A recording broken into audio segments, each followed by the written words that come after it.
My name is Ju, and ever since I was young, I have been fascinated by how the earth works from the inside out. I love science, and when I realized that energy could be created using the natural heat of the planet, I knew I wanted to understand it deeply. Geothermal energy, unlike many other sources, begins not from the sky or moving oceans, but from beneath our own feet. To Jew, it felt like learning to communicate with the hidden heartbeat of the earth. The first time he stepped near a geothermal plant, he could literally feel the warm air rising from the ground vents. It was like the earth was exhaling. The story of how geothermal energy is made starts deep below the earth's crust. Beneath the ground lies magma, which is extremely hot molten rock. This heat spreads to surrounding rocks and underground water pockets, creating what scientists call geothermal reservoirs.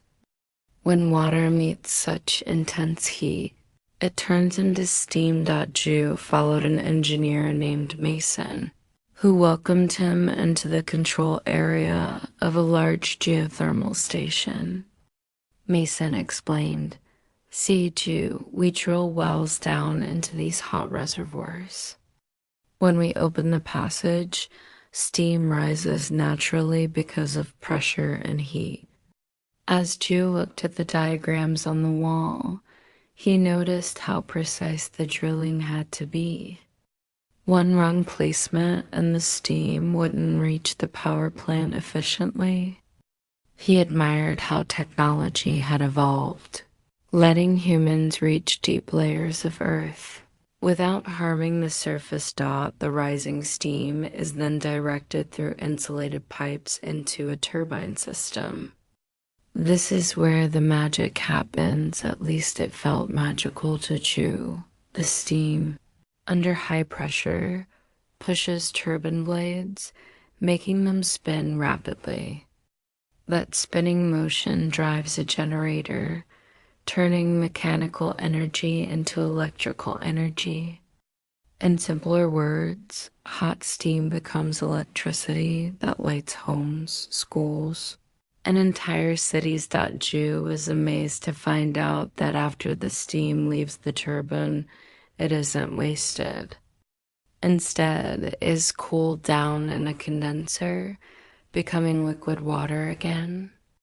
That cold water is then pumped back underground so it can be reheated by Earth's natural heat, repeating the cycle. Mason called it a respectful loop. Humans borrow a bit of the planet's heat and return the water back to be warmed again. One of the most impressive things about geothermal energy, Ju reflected, is that it is renewable. The planet constantly produces internal heat, and unlike fossil fuels, it doesn't run out easily. There's no smoke from burning, no loud explosions, and no greenhouse gases flooding the air.